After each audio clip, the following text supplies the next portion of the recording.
Добро утро и слава на Господа! Слава на Бога!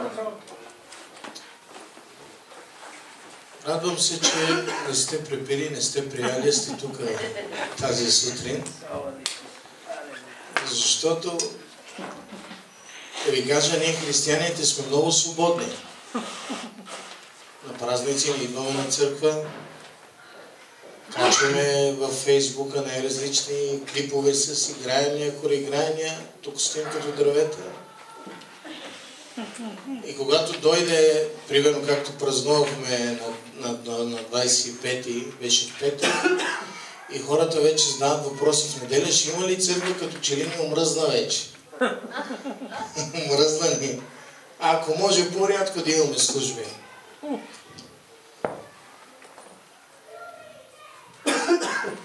Аз не знам обаче, на вас харесва ли ви да се прибирате във вашия дом, който е уютен, който е топло? Сега говоря за уютни и топли домове. Работите, вънка студено. Хайде, спомнете си България, защото тук квартирите не са много уютни. Някои са. Но представете си, че сте в България, запалена е печката, имате си храна, пълни са хладилниците, работите през целия ден вънка на студено и когато се прибирате вкъщи, просто се прибирате с желание. Знаеш, там е моето семейство, топло е, ще се нахраня, ще се изкъпа, ще се почивам. И не случайно, когато семейството на Исус Христос отиде да посети храма, той беше на 12 години, около 12 годишна възраст, и те го загубиха и когато се върнаха след 3 дни, 3 дни издирвания. Къде си? Какво става? Къде ходиш? Той каза, какво ви е интересно толкова? Аз съм в дома на отца ми. И когато хората ми казват, стигаме всеки ден служби и така нататък. На мен ми харесва, това е дома на моя отец. Халелуя! Ми харесва да бъда там. Аз отивам с удоволствие, не отивам по задължение. Едно време си спомня, ходехме в едно село, Белопопци, и отиваме в място, където се събираме, в един дом. Гледам двама човека, един човек, той е само собственик. И пастора, с който ходехме, казва, ние не сме дошли само за един човек. Айде, идвайте и почваме да обикаляме махалата. Отиваме и чукаме на вратата. Какво има? Какво търсите? Идваме на църква, заповядай. Сега, чакай да се облека. Давай, чукаме на другия вратник и така събрахме 3-4 човека. Значи ходиме по къщите и ги събираме. Обаче стане 1-2 пъти, 3 път, 4 път. И ако продължават такива хора да не идват, това те идват просто като задължение. Но тук вече идва и въпроса и на моята тема. Защо хората просто като че ли нямат желание? Това се наблюдава навсякъде в България. Църквите уредяват. Нямат желание да ходят на богослужения. Това ми показва едно. Те нямат молитвен живот. Значи един човек, който има молитвен живот, той има нужда да се събира с християни, има нужда да се докосне до Божественото, има нужда да се нахрани с Божието Слово. Той човек е жаден за Бога. Но съм забелязал и може да направите и статистика, хора, които не се молят, те не са редовни на богослужение. Те идват просто така, колкото да се запълни времето. И поради тази причина искам да говоря за молитвата, защото докато подготвях Словото и такива факти разбрах, че си казвам, Господи, как е възможно толкова голяма сила да има тази молитва? Дори аз се очудих и си казвам, как е възможно? Защото направих и едни пресмятания относно учени, които са направили изследвания с хора, които се молят. Значи, те са доказали, учените са доказали, защото знаете, че учените правят изследвания в всяка една област. И те са доказали, че има промяна в съзнанието на човек, когато се моли. Нещо се случва. И едно от доказателствата е на един човек, който се занимава с анатомия, т.е. един атомист, който е доктор в своята специалност и искал да види, добре, хората казват, че имат сила, че имат помазание, когато се молят, обаче искам да го докажа с науката. И той прави наистина едно изключително изследване върху дължината на мозъчните вълни. Да, има вълни в мозъка, ако не знаете. И те се излъчват, такива вълни се излъчват много силно по време на молитва. И в една патологична лаборатория, той с една група от учени, много учени, избрали да изследват жена, която е безнадежно болна от рак и рак в мозъка и предстои просто да умре. Броени дни да умре. Моля те, спри да такова, ще остави го, после ще толкаш.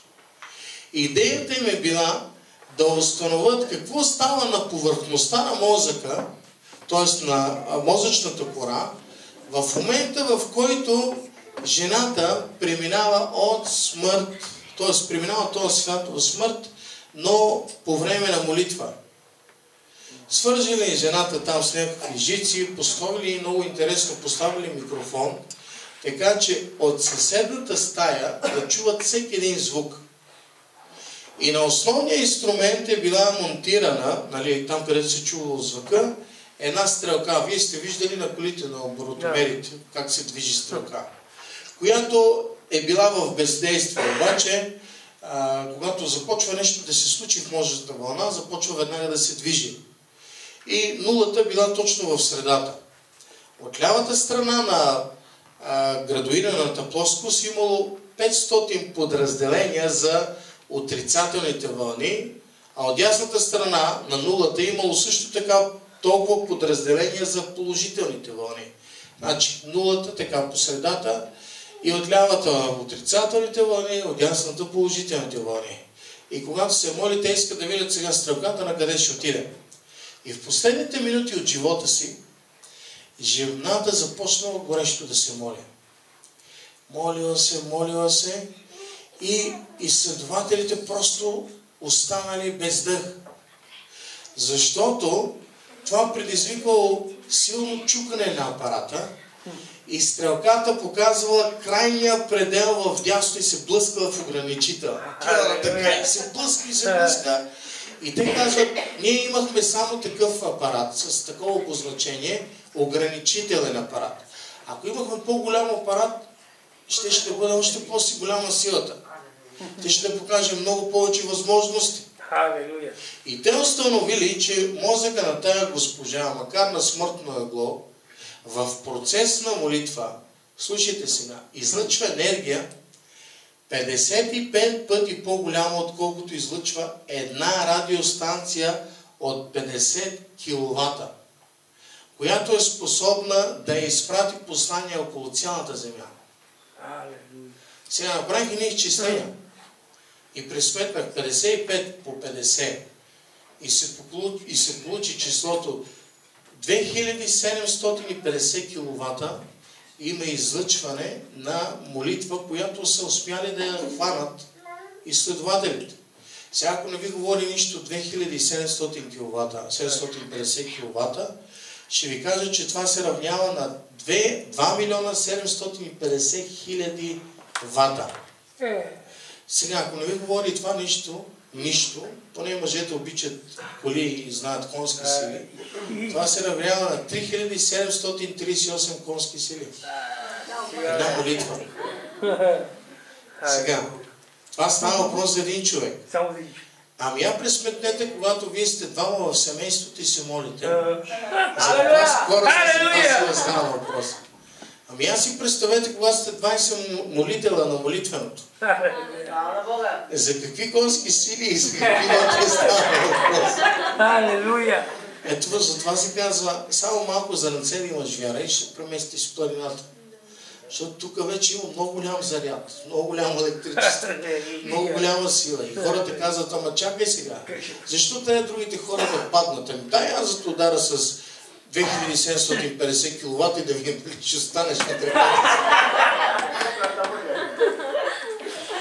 Това е голяма сила. Разбирате ли, молитвата има сила да излъчва вибрации по всички части на цялата Вселена, не на Земята. Говоря всички планети, звезди, които учените се опитват да снимат и казват, че примерно тази планина може да до тази звезда или до тази планета може да се достигне след 100-200 години. Аз ви казвам, че молитвата има силата да достигне до всяка една точка на Вселената. Силата на молитвата не трябва да се подценява, разбирате ли? Тъй като силата на молитвата се основава на славата и на мощта. Чуйте ме, на безкрайно всемогъщия. Тук не казвам всемогъщия, но тук казвам безкрайно всемогъщия Бог на Вселената. Алелуя! Даниил 4:35 заявява: всичките земни жители се считат като нищо по волята си. Той действа между небесната войска и между земните жители. Никой не може да спре ръката му или да му каже: що правиш ти? Яков 5 глава, 16 стих надолу се казва: голяма сила има в усърдната молитва на праведния. Словото Божие е пълно с текстове. Само напишете на електронната Библия, напишете думата молитва, молитвата и ще бъдете изненадани колко много текстове има за молитвата. И то има текстове за молитва в различни ситуации, в които се намираш. Защото искам да ви кажа, просто си отворете ушите и сърцата. Силата на молитвата побеждава врагове. Така се казва в Псалом 6 глава, 9-10 стих. Побеждава враг. Ако ти имаш враг, защото повечето врагове не са братята и сестрите, които виждаш. Аз говоря врагове в духовната област. Силата на молитвата ги побеждава. Ама дявол идва да разруши семейството ми, ама дявол идва да ми вземе финансите, ама дявол идва да ми ограби мира. Силата на молитвата побеждава твоя враг, който идва да те ограби. Амин! Силата на молитвата побеждава и смъртта, се казва във 2 Царе 4 глава, 3 стих надолу. Побеждава смъртта. Смъртта няма сила над молитвата. Силата на молитвата носи изцеление, казва Яков 5 глава, 14-15 стих. Изцеление. Силата на молитва побеждава демони, се казва в Марк 9 глава, 29 стих. Ама не, като почнем да се молиме, не дей, брат, да се молиш по време на богослужение, защото децата ще бъдат обладани. Какви са тия глупости на хора? Силата на молитвата гони демоните. А вие карате децата да бягат от демоните или вие бягате от демоните? Това не трябва да бъде така. По никакъв начин. Ние можем да имаме една мощна молитва с една обикновена изказана молба от сърцето. Вижте, да не си мислите, че молитвата е някаква просто магическа формула. Давай кай на заклинението се, затвори се и всичко просто започва да проблясва. Не, отговорът на нашите молитви не е също така и в нашето красноречие. Цитираш един стих, моли се, цитираш един псалом и вече то, който до тебе вече няма надежда и желание да се моля. Аз не мога да се моля като него. Не е това. Ние трябва да използваме това, което идва от сърцата ни, а не определени думи и фрази. И всъщност Исус Христос изобличаваше тези, които се молят, използвайки повторения. А когато се молиш, не говорете излишни думи, като езичниците, казва Матей 6, 7, 8. Защото те си мислят, че ще бъдат послушани заради многото си говорене.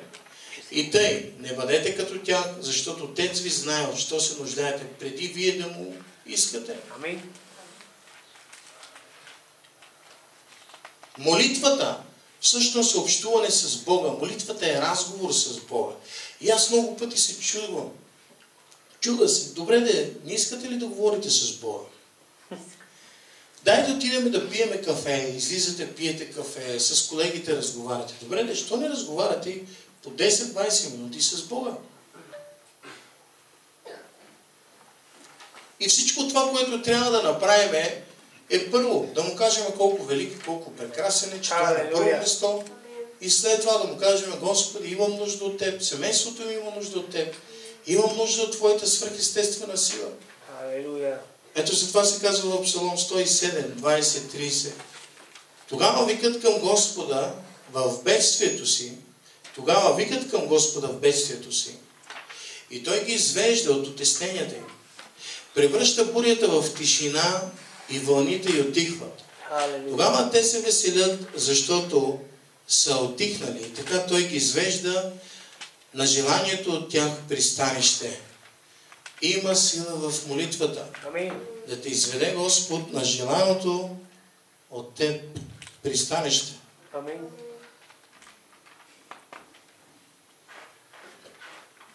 Не знам дали разбрахте този стих, искам пак да го прочита. Тогава викат към Господа в бедствието си и той ги извежда от утесненията им.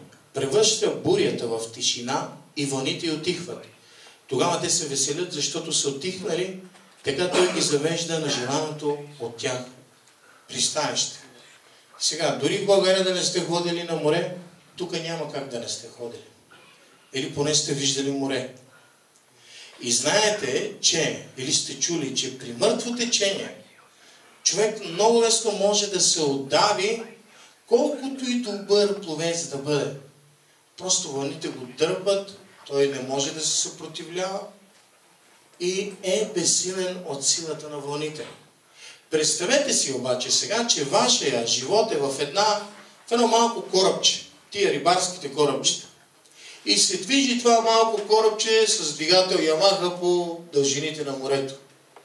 Когато е спокойно морето, лодката се движи с каквато скорост искаш, пътниците вътре са спокойни, всичко е нормално, но изведнъж се създава буря и започват да се дигат 25 метра вълни. Питам ви сега, как мислите, че ще се движи това корабче? И как мислите, че ще се чувствате вие, ако сте вътре в корабчето?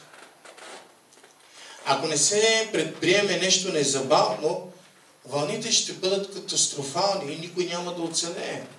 Но да ви кажа, при 25 метрови вълни, с малко корабче, каквото и да се предприеме, ще бъде напразно.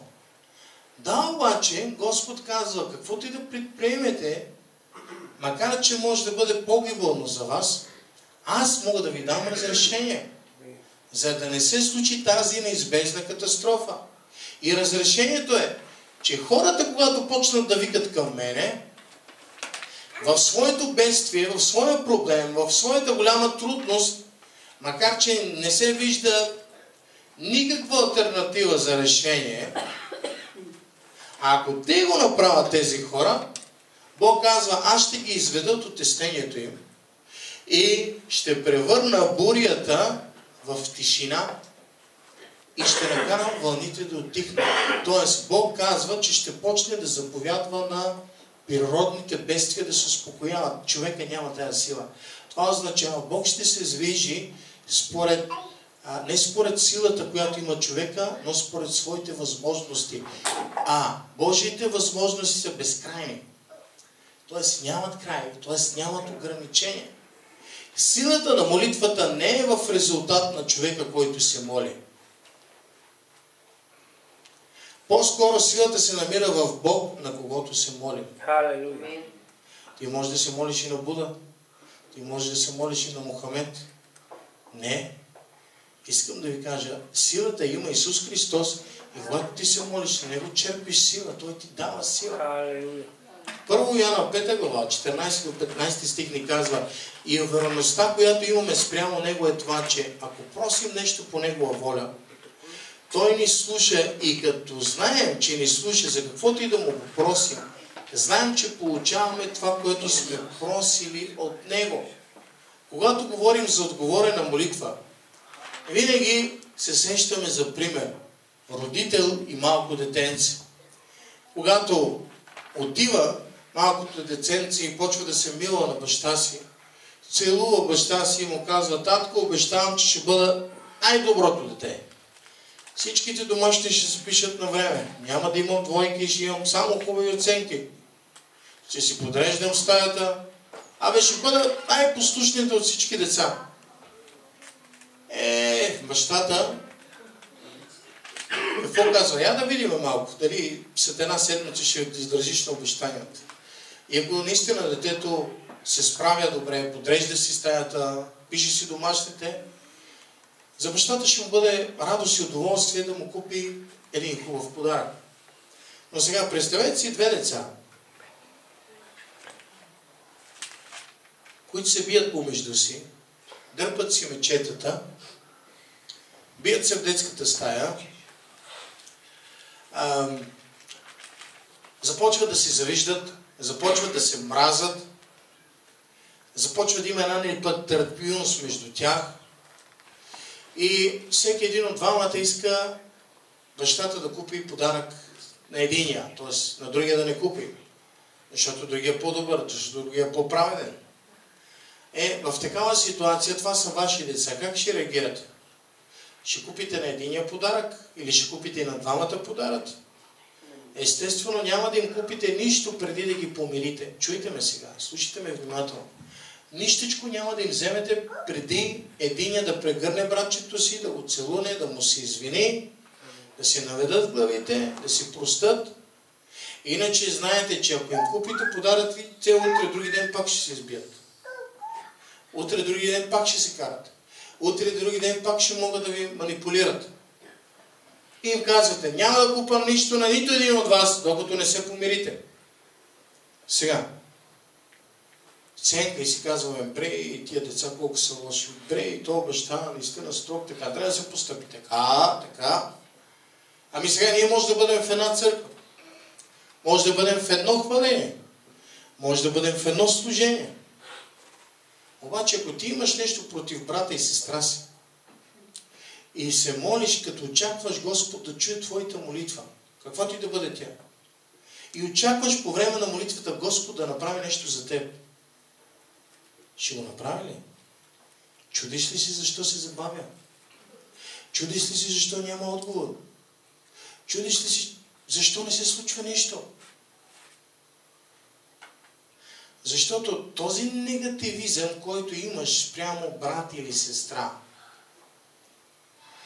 когато видиш този човек, ти можеш да го поздравиш, ти можеш да му се усмихнеш, но този негативизъм произвежда грях, защото семето на този негативизъм се превръща в зло, стебло и стават плодове на грях, на омраза, на нетърпимост.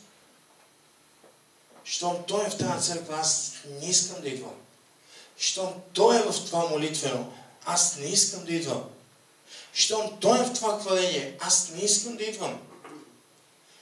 А същевременно се молиш, Господи, благослови децата ми. Спаси децата ми. Изцели децата ми. Да, обаче не изцелява, не спасява. 1 година минават, 2 години минават, 3 години минават. И ти не осъзнаваш, че твоята молитва се е превърнала не в молитва според Божието Слово, а чародейна молитва, която пречи на Божите обещания, благословения да дойдат в твоят дом. Ти блокираш с твоята молитва, ти казваш, Господи, стоп, спри. С делата му казваш, спри, а с думите му кажеш, еладе, ела. И за какво се чудиме? Ма защо Бог не ни говори? Ама защо Господ не ни чува молитвата? Ама защо нещата в този брат и сестра се случват, а при моя дом нищо не става? Разбирате ли? Има причина. Ето поради тази причина, аз ви казвам, когато се събирате на молитвеното, винаги си взимайте прошка, поне от хората, които са вътре в молитвеното. Защо?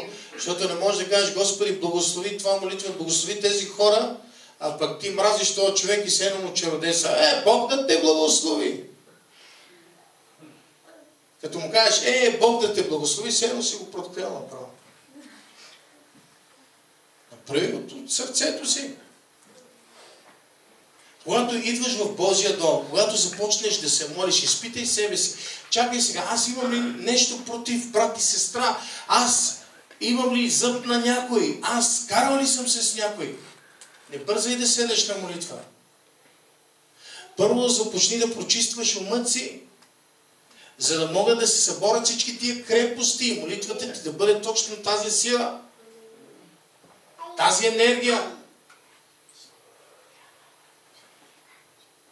И когато го направиш, когато изчистиш съзнанието и изчистиш сърцето си, тогава молитвата ще има тази сила с тия ватове. И по-голяма даже. Ето затова е нужно прошка. Затова е нужно да спреш да обсъждаш брат и сестра. Защото когато ги обсъждаш, няма да има единодушие, няма да има единомислие, а ще има една отворена врата за дявола. Не на празно в Псалом 133:1 се казва: ето колко е хубаво, колко е добро и колко е угодно да живее братия в единодушие. Нашето единство идва от вярата ни в Бога. А единството, искам да ви кажа, че е родено от любовта. Където няма единство, няма любов. А Бог е източника на любов. Той е любов. Той не се движи там, където няма любов. Исус преди да се възнесе на земята казва в Йоан 17:11: не съм вече в света, а тия са на света и аз ида при тях, Отче свети. Опази в името си тия, които си ми дал, за да бъдат едно, както сме и ние. Както и ние сме в едно, така и те да бъдат в едно. Амин. Така че не може да се говори за никакъв друг вид молитва, нито пък, ако става въпрос за застъпническа молитва, когато ние не сме в единство. Чакай сега, ти искаш твоето семейство да бъде спасено, защото когато те повярват, това означава, че ще бъдете в един дух, едно мислене, ще бъдете в единодушие. Пък нямаш единодушие с другите брати и сестри. Няма да стане. Разбирате ли? Няма как да стане. Ето поради тази причина аз ви казвам директно. Нещата не върват в семействата ви, нещата не върват в финансите ви, нещата не върват във всяка една област от живота ви, поради причина, че няма правилно разбиране за молитвата.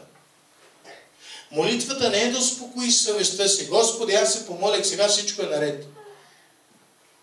Молитвата е застъпническа, молитвата е ходатайствена, молитвата е благословение, молитвата отваря затворени врати, но при едно условие, когато имаш прошка в сърцето си към всеки един човек и си в добри взаимоотношения с всички.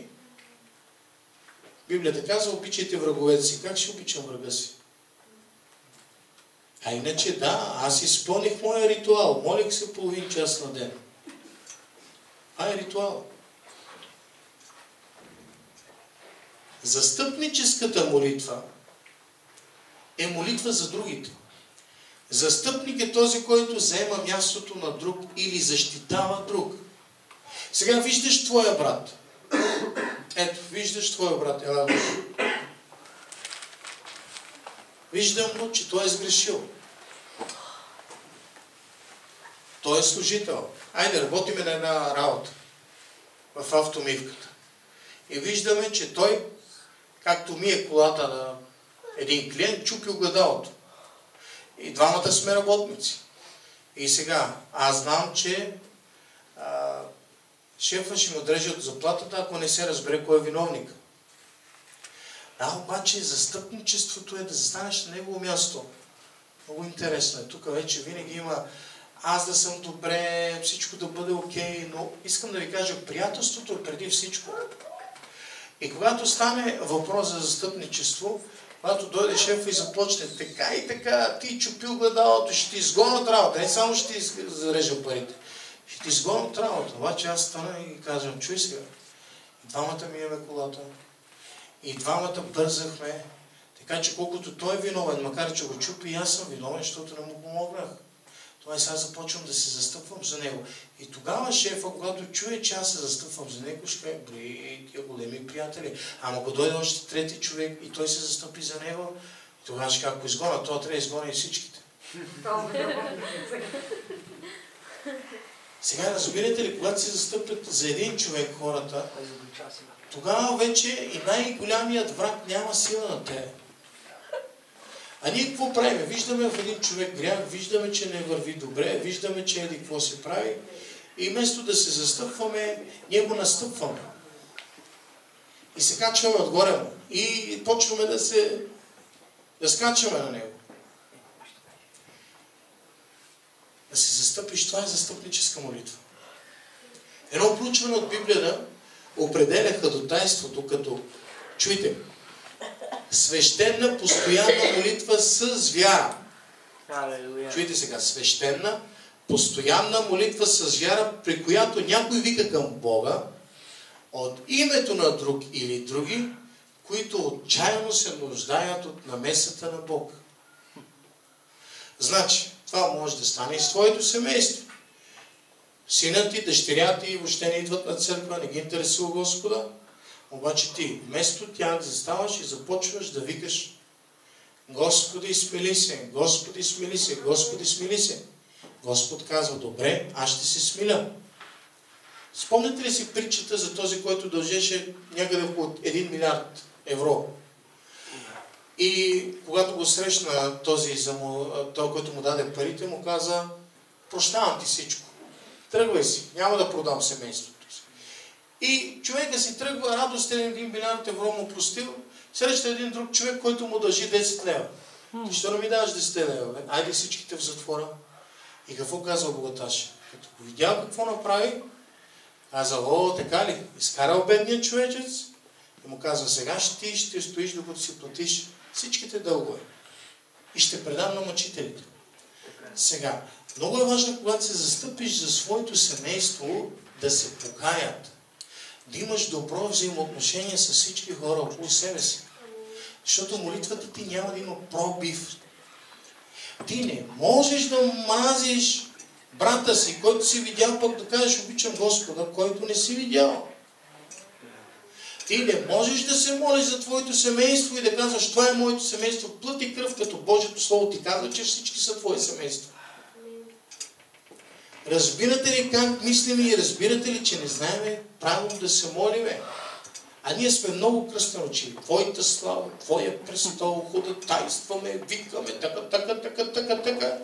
А сърцето като гробница. Не мога да го гледам тоя.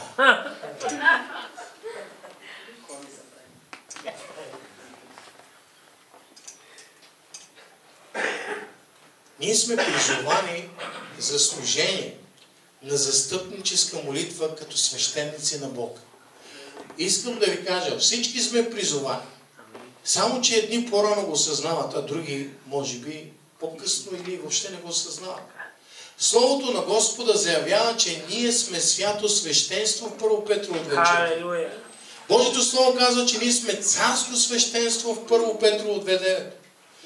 То добавя, че ние сме отново царство свещеници в Откровение 1.5. Ето поради тази причина ние сме призовани за свещеническо ходатайство. Призовани за свещеническо ходатайство. И това може да го намерите в примера на левитските свещеници. Отговорността на свещеника беше да застане пред и между. Чуйте сега, да застане пред и между. Левитина, свещеник, заставаше пред Бога, за да му служи и да му принася жертви и приноси. Свещениците също стояха и между един праведен Бог и между един грешен човек, като ги обединяват в мястото на кръвната жертва. Правят кръвна жертва и обединяват праведен Бог и грешен човек. Те са по средата.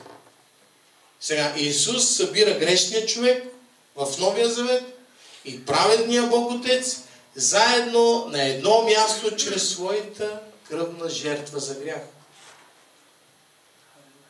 Затова се казва, че той е примирител. Примири себе си с нам с него. Той стана примирител. И вече не е необходимо кръвта на животни, както беше в Стария Завет. Сега може да имам достъп до Бога въз основа на кръвта на Исус Христос, защото кръвта му ме примири с Бог Отец. Аз вече имам примирителни взаимоотношения с него. Чрез кръвта му, която беше се проляла на Голгота. За какво? За моите и за греховете на всичките. Ето поради тази кръв днес можеш да се обърнеш и да кажеш: Господи, и да излееш сърцето си, и да изкажеш нуждата си.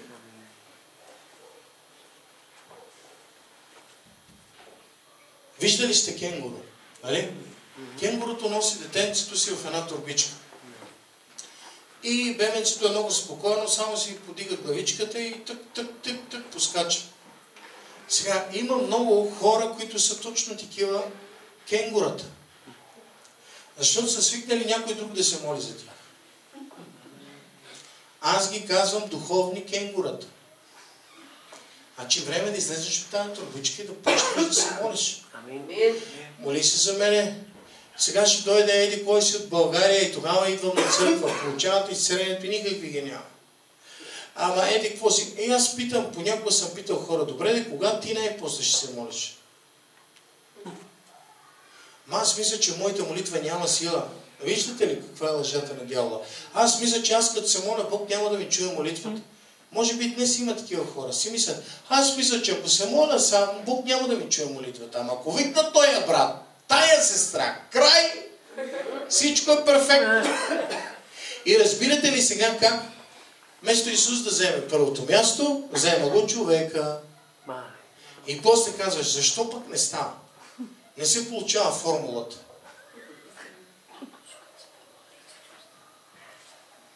Затова искам да разберете, че може да се молите по неправилен начин. Може да се молите по начин, по който молитвата ви да стигне просто до тавана и да се върне. Никакви киловати. Няма и 1 ват. Една кружка не може да запалите. И като не запалите една кружка, ще стоите в тъмнината. А когато се молите, ако е тъмнина, всичко трябва да блесне. Исус Христос беше ходатай, докато беше на земята. Той се молеше за тези, които бяха обладани от демони. Той се молеше за своите ученици и той продължи служението си на ходатайство и след неговата смърт, и след неговото възкресение. Когато се завърна в небето, той продължава да се моли за теб и за мен. Амин. Алелуя! Разбирате ли? Там той ходатайства. Само очаква ти да отвориш сърцето си. Имаш един голям застъпник. Той е адвоката ни. Разбирате ли? Алелуя! Ние трябва да вземем точно пример не от който и да е човек, от Исус Христос и да почнем да ходатайстваме. Много е важно, когато имаш подтик да се моли за някого, да го направиш веднага, без да се замисляш. Бог ти дава образ, Бог ти дава име, Бог ти говори чрез езици нещо. Почвай, сколеничи, оставяй работа и почни да се молиш. Защото нещо се случва. Защото Бог ти извика от тебе. Казва ти да се молиш. Вижте, когато не се молиме, нещата около нас се объркват и дявола почва да се играе с живота ни. Така е. Така си. Ще ви кажа един пример, който вярвам, че ви мотивира още по-силно да се молите. Молитвеното в понеделник 8:30. Надявам се да дойдат още повече хора. Амин. Утре. Тези, които дойдат, ще получат. Още повече хора. Амин. Прием. Това свидетелство ме разтърси. Аз не бях хора. И аз си казвам, Лени, каква сила има молитвата. Още за пореден път. И сигурно си го повтарям, докато съм жив. Лени, каква сила има молитвата. Един мисионер се завърнал в неговата църква, там в един град Мичиган, и разказал на хората следното.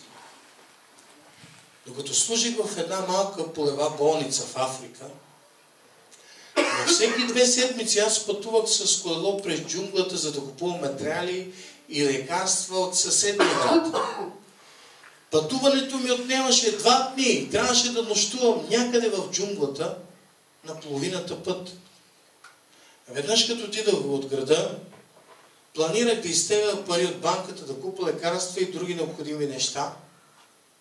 И когато направих това нещо, срещнах 2 човека да се бият. Един от тях беше сериозно ранен. Аз започнах да превързвам раните му, говорих му за Господа, върнах се в болницата без никакъв инцидент по пътя, всичко беше нормално. И след 2 седмици трябваше отново да се върна в съседния град. Преди да вляза в града, до мен се приближи този млад човек, който бех превързал неговите рани. И той ми каза, че той и още няколко негови приятели са знаели, че аз нося пари и лекарства. И затова са ме проследили, за да ме убият и за да ми вземат парите и за да ми вземат лекарствата, докато аз спя в джунглата. И той казва, точно когато искахме да влезнем в твоята палатка и да те убиеме и да вземем всичко, да няма свидетели, ние видяхме, че ти беше заобиколен от 26 бодигарда. Когато чух това, казва мисионер, аз се засмях. Какви бодигардове? Аз как сам, бе! Сам с едно колело. Младият човек казва, не сър. Моите приятели ги видяха и всеки един от тях ги преброи по-отделно. И аз ги преброих и другите. 26 бяха, бе! И в този момент, докато мисионера говорил така пред църквата, един човек, както говорим, каза, извинявай, пасторе, извинявай, може ли един въпрос? Кога се е случило това нещо? И мисионерът му казал дена, часа, и той започна да разказва, изправя се, ще те прекъсна за малко. Същата вечер, когато се случва това с тебе, тук беше сутрин, там е било вечер в Африка и аз се готвих да отида на голф. И тъкмо тръгвам да отидам на голф, започна един подтик. Моли се за този мисионер, моли се за този мисионер. И толкова силен беше подтика, че се обадих на още няколко брати и те започнаха да се молят за тебе в църквата. И той останал безмълвен. Мисионерът казал, и аз изправете, колко сте се молили за мене? 26 мъже. 26 мъже. Това е един чудесен пример. За това как Божия Дух се движи по мистериозен начин. И затова ви мотивирам, ако подтикнеш, ако имаш подтик, да се молиш за някой. Действай, не го отлагай и после до вечера, на момента, стави всичко и почти да се молиш. И искам да ти кажа, бъди смел, защото всичко е възможно чрез молитвата. Никой не е нареден поради факта, че се моли за него. Всеки ще бъде благословен. Портите нада са тези, които се рушат. Портите нада се рушат от молитвата. Ето затова приеми го при сърце. Постоянствай в молитва. И така ще може да обърне света към Господа. Ние имаме най-красивите дарове. Вяра и молитва, нека да е търпелението. Аз се моля тази сутрин Бог да ви благослови. Да ви ръководи. Неговата любов да е винаги до тебе. Обещанията му да са искрени. И не спирай да се молиш, докато си жив. Халелуя, нека да се изправим.